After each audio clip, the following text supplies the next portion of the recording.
আমার রাসূলুল্লাহর কাছে পৌঁছে গেলেন। ভাইজান আমার, গায়েবের সংবাদদাতা নবী ওদের আরামের জন্য দোয়া করেছিলেন। আল্লাহু আকবার।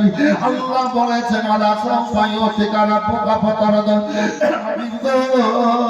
তোমার রব তোমাকে এত দিলে তুমি রাজি হয়ে যাবে।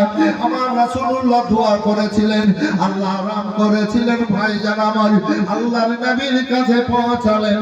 আল্লাহ রাসূলের দুই চোখ দিয়ে ঝরঝর করে পানি ঝরছে, এত কষ্ট পেয়েছিল। হাজরাতে সুমাইয়া রাদিয়াল্লাহু তাআলা আনহা বলেন, ইয়া রাসূলুল্লাহ, আমার কবরে লোহার পাত দিয়েছিল নবী।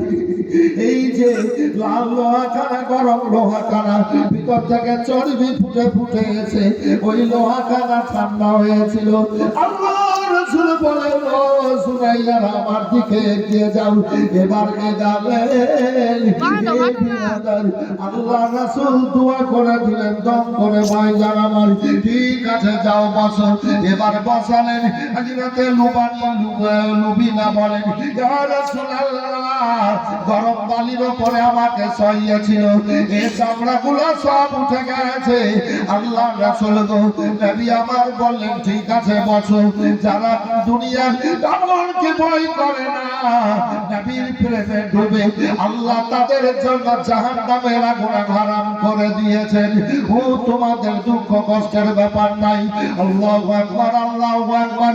আইনাতে দেখা দিয়া এবার গেলেন নবী গো, আমার শরীরে ঘুষি মেরে এবার শরীরটাকে ক্ষত বিক্ষত করেছিল গো নবী, ক্ষত বিক্ষত